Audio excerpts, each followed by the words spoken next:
Hello and welcome to Mind, Body, Sleep, the podcast for anyone out there who wants to understand and recover from insomnia using a holistic perspective. I'm Beth Kendall, your host. Let's get started.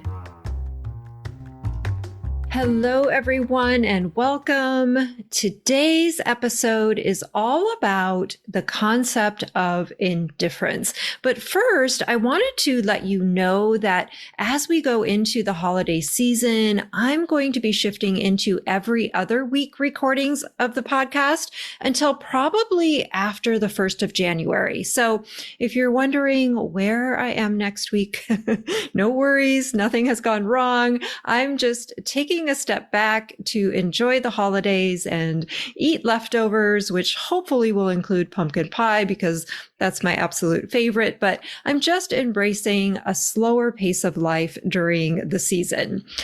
Okay, so what am I talking about when I say indifference?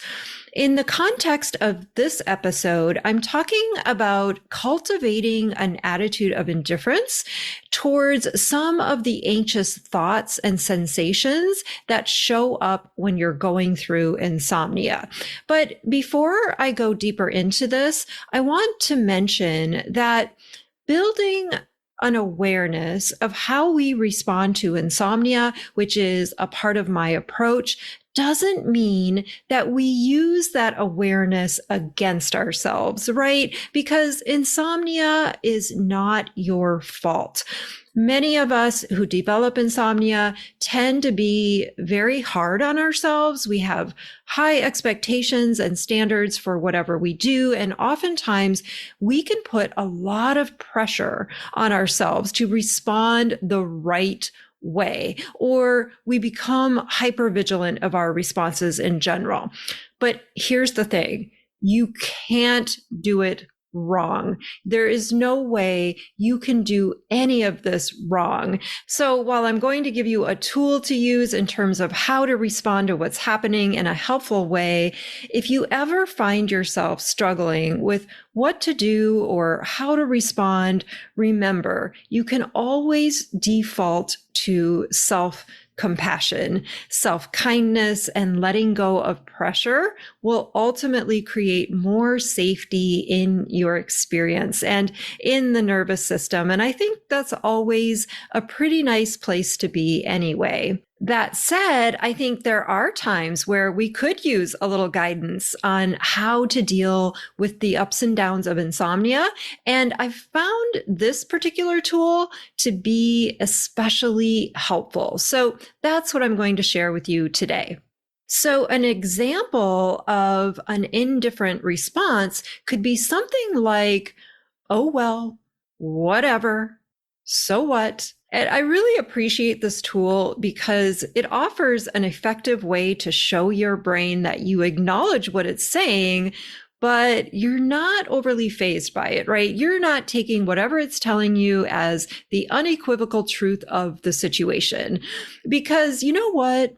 We do not have to take all of these thoughts so seriously. I personally, because I tend to be such a serious person. I'm laughing, but I really am very serious. I find humor to be a highly effective way to break a pattern in my life or pull out of a story or have a big realization. Because if I can laugh at myself, then the jig is up. The thought or pattern pretty much loses its power over me, and the emotional charge of it is just so much more diminished. So I really relish the people close to me who straight up tell me when I'm being ridiculous, because I usually agree with them. And ultimately, I end up being a lot easier on myself when I can apply some humor to the situation. So the moral of that story is it's okay to laugh at yourself and your own brain, because most of the time it likes to make way more out of a situation than the situation actually represents. Okay, so back to using the tool of indifference. When the brain is signaling danger, danger, danger, we're saying, whatever, I'm actually okay. What triggers hyperarousal is the false perception of danger. And this fear response doesn't always manifest with obvious feelings of anxiety. It can be conditioned beneath our conscious awareness. I did not have much in the way of physical sensations of hyperarousal when I was going through it. My fear showed up mostly as intense analysis and trying desperately to figure out what was wrong with me and putting all of my focus and attention on sleep because my brain was pretty much insisting on it. The fear of not sleeping was so hardwired into my daily life that every decision I made was influenced by sleep. So indifference can be so valuable because it helps the brain perceive safety. If we're really scared and focused on fixing sleep all day, every day, the brain is going to perceive danger. It takes cues from us to interpret the level of threat or safety in any given situation. So we can influence that perception by saying, hey, whatever, I'm okay. Now, there are a couple of things I hear with this idea. And the first one is usually, Beth, I can't be indifferent. Insomnia is just making my life too horrible. And I understand completely because I've been there. And some days you are just getting by, and that is okay. Those days call for a lot of compassion. So if changing your pajamas is all you can do, then just let that be enough. But a lot of times it isn't the sleeplessness as much as it is the narratives we tell ourselves about the sleeplessness that really takes it out of us, right? That really drains our battery. And that's the perfect time to cultivate an attitude of indifference and create some new neural pathways with how you respond to sleep. So some examples of this would be your brain telling you, I didn't get enough sleep last night. The day is ruined. I'll never get through. You can respond with, whatever. I don't really know for sure. Your brain tells you, what if I don't sleep before that early appointment next Tuesday? You can respond with, who knows?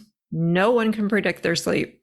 Your brain tells you, you took that sleeping pill again last night, and that's 3 nights in a row.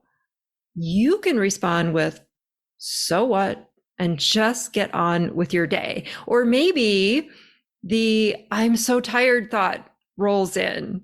You can respond with, so what? I survived it before and I'll survive it today. The thoughts themselves really don't matter. It's our attachment and unwavering belief in certain thoughts that gets us swept up in them. Now, the other thing I'll often hear is, Beth, I'm being indifferent to my thoughts, but I'm still not sleeping. And anytime I hear, but I'm still not sleeping attached to it, then I know it's just another pesky way the brain is reaching for control. Because remember, sleep is a passive process. And thank goodness for that, because it's one thing in life that we don't have to do anything to have except be alive and be awake during the day. And that's a beautiful thing. Cultivating indifference can be really helpful, but if we're unintentionally attaching a condition to it, then this can create some pressure and performance anxiety. So continue to remind yourself and allow that there is nothing you need to do or be to sleep. When it comes to emotions, I think we can feel our emotions while remaining indifferent to the story behind them. If you're feeling sad, you can feel sad without judging yourself for feeling sad. I'm sad. I'm allowed. I'm human. whatever. Maybe you recognize, wow, I am having super negative thoughts about my whole recovery process. Okay, whatever. It honestly is a pretty freeing feeling to have this option. But please do be discerning in your life around what might warrant a deeper presence with your feelings, because if you're grieving or processing a major loss, then that is something you are definitely going to want to honor. So now you might be wondering, but how do I do that? How do I become indifferent? And this basically comes down to your understanding and education of how insomnia works. The fear signals coming from your brain are based on a perceived threat, not an actual threat to your life. When we know and understand that just because something feels dangerous doesn't mean it is dangerous, we naturally become more indifferent. The other thing is just remembering this is an option, pulling away from your thinking long enough to apply indifference. Chronic insomnia is a conditioned fear pattern, but we can also nurture our brains to let go of this fear. By responding from a place of indifference instead of reinforcement, we can forge new pathways around what the brain perceives as a threat.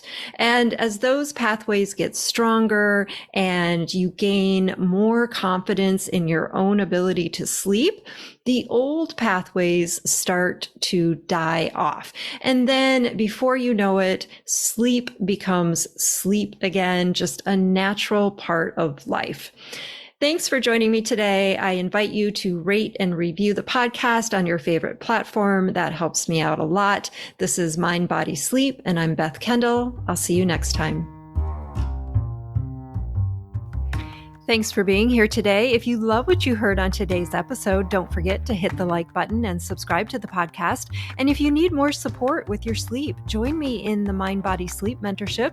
This 3-month one-on-one program will transform your relationship with sleep so you can get back to living the life that you love, free from the fear of not sleeping. Head on over to bethkendall.com for more details. I'll see you next time.